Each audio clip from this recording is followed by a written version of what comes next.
Welcome to The Explainer. Today, we're going to completely rethink how we lead and build our companies. Look, if you've ever felt like your perfectly logical, well thought out strategies just absolutely fall apart the second they hit the human element, well, you're in exactly the right place. Our core goal today is pretty simple but totally transformative.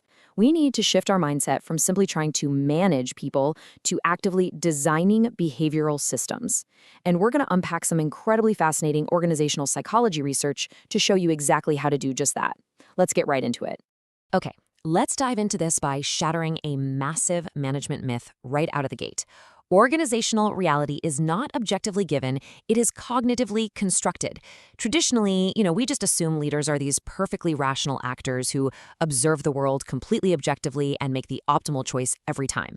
But modern behavioral science absolutely rejects this. You don't see the business landscape as it objectively is. You see it exactly as your brain interprets it. So I want you to take a second and audit your own leadership style right now. Are we really rational actors? Think about a recent strategy you implemented that maybe failed or just underperformed. We all love to blame the market, right? Or the competition, or maybe a lack of resources. But what if your strategic failures are actually cognitive failures? What if the real problem wasn't the data at all, but rather how you and your team naturally interpreted that data? To figure that out, here's our roadmap for the frameworks we're about to explore to really elevate your organizational performance. We'll kick things off with Section 1, the era of irrationality, then move into cognitive bias traps, explore personality and performance, uncover the power of EQ, and finally, we'll wrap up with Section 5, designing behavioral systems. All right, Section 1, the era of irrationality, how human limits shape organizational reality. So there's this really powerful concept called bounded rationality, which basically just means humans simply cannot process infinite data. Under the heavy pressure of limited time, limited information, and honestly just limited brain capacity, we don't make perfect choices. We make good enough choices. Perception isn't just seeing facts. Mathematically speaking, it's actually a function of the stimulus multiplied by attention, interpretation, memory, context, and emotion. Because of all these built-in psychological filters, two employees can look at the exact same financial dashboard or get the exact same feedback from a manager and walk away with entirely competing interpretations. The data is exactly the same, but their cognitive reality completely different. Now, to understand why our brains do this, we really lean on Nobel laureate Daniel Kahneman's dual systems of thinking. You have System 1, which is fast, intuitive, and completely automatic. Then there's System 2, which is slow, highly analytical, and incredibly energy-intensive. And because the human brain is literally biologically wired to survive and, conserve energy, it naturally defaults to that faster System 1. We rely super heavily on mental shortcuts and past experiences to quickly navigate these complex work environments without totally exhausting ourselves. But here's the truly shocking result of that biological wiring. Research shows that 80 to 90%, let's just call it a solid 85% average, of executive decisions are actually made using that fast, automatic System 1 thinking. Leaders are rarely sitting around analyzing every little detail perfectly. They're recognizing patterns and just going with their gut. And while, that definitely saves time, it absolutely sets the stage for massive, massive errors. Which brings us to Section 2, cognitive bias traps, when mental shortcuts become strategic failures. Let's explore exactly what happens when those fast, System 1 mental shortcuts mutate into systematic cognitive biases that just destroy value. We're going to look at 4 devastating bias traps grounded in some massive real-world case studies. First up is confirmation bias. Nokia actually had the data right in front of them about the rise of smartphones, but leadership completely ignored it. They were only looking for information that confirmed their existing feature phones would just keep winning. Number 2, overconfidence bias. WeWork's founder genuinely, truly believed they were this massive tech company, completely blinding himself to the actual financial realities of a real estate business. Third, we have escalation of commitment. Think about Kodak. They actually invented digital photography, but they clung to film because they'd already invested so much ego and sunk cost into it. And fourth is availability bias, which is where leaders make choices based on the easiest information to remember rather than digging for the most critical data. All of this leads us to another really profound behavioral quirk known as prospect theory, specifically loss aversion. Basically, the psychological impact of losing something is twice as powerful as the impact of gaining that exact same thing. Simply put, losing $100 hurts us twice as much as gaining $100 feels good. In a corporate setting, this is huge. It means leaders will often take massive, totally irrational risks just to avoid losing a failing project, but then turn around and be overly cautious when presented with a great chance to gain new market share. It's wild, but it happens all the time. Okay, moving on to Section 3, personality and performance. Hiring for fit, not just raw talent. So, we've talked a lot about how our brains trick us. But why is it that individuals perform so incredibly differently when you place them in the exact same corporate system? Well, this is where we need to shift our focus to hiring for psychological fit. And if you want to predict performance, you really need the right tools. Now, I know a lot of companies absolutely love using the MBTI, the Myers-Briggs, but academically speaking, it has really low reliability, it forces people into these rigid binary classifications, and it is honestly a very poor predictor of actual job performance. The true scientific benchmark for organizational psychology is the Big Five model.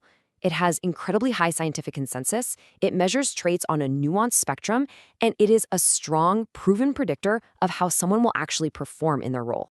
And within that Big Five framework, the data is just incredibly clear. Conscientiousness is the single strongest predictor of job performance across almost every single industry. Tech giants like Google actually recognize this. They fundamentally shifted their hiring model away from just looking at, high GPAs and elite degrees, and they moved toward assessing cognitive flexibility and cultural fit. They realized that placing the right, stable personality into the right behavioral system is literally everything. Raw intellect alone just isn't going to cut it anymore. This segues perfectly into Section 4, the power of EQ, why brilliant minds struggle to lead. We're going to explore why high IQ leaders, literally the smartest people in the room, still frequently fail if they lack the emotional intelligence to navigate complex human systems. And I want to pose this directly to you. Why do incredibly smart leaders still fail? We have this really stubborn misconception that pure logic and a brilliant strategy are all it takes to run a company. But as organizational behavior research consistently shows, leadership failure is very rarely a cognitive failure. Almost always, it's an emotional failure.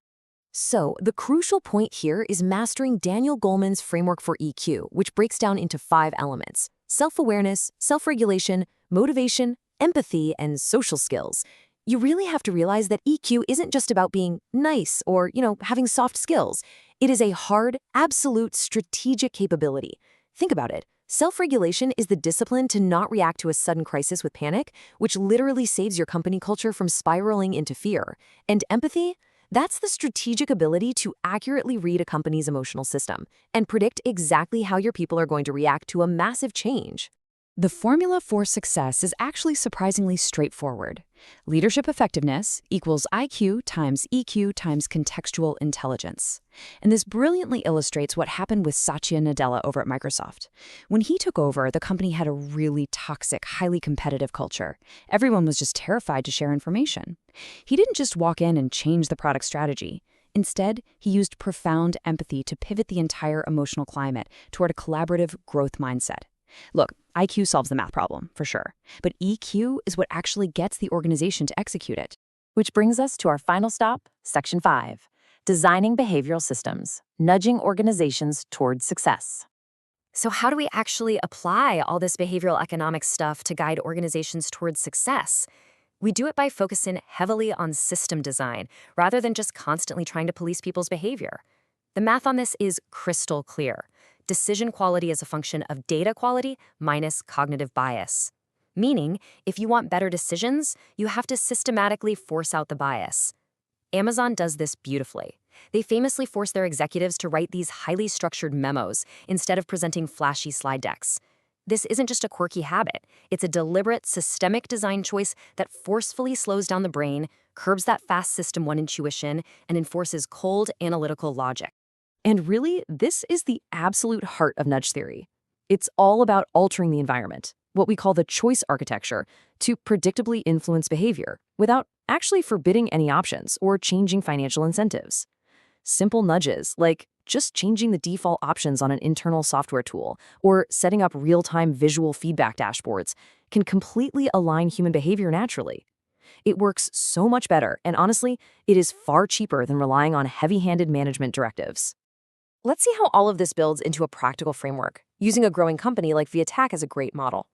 To successfully transition from a founder's raw intuition to a truly scalable, system-governed decision-making process, they need a very specific architectural flow.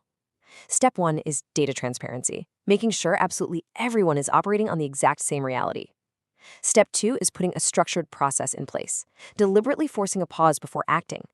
Step 3 is system governance, so you can independently check for all those biases we talked about. And finally, Step 4, constant feedback loops. Remember, you aren't just managing people anymore. You are building a machine that reliably guides their behavior. Which brings us to our final and honestly pretty provocative thought for the day. Businesses don't fail because of human bias. They fail because they completely lack the systems to control it. Bias is just a natural human condition, right?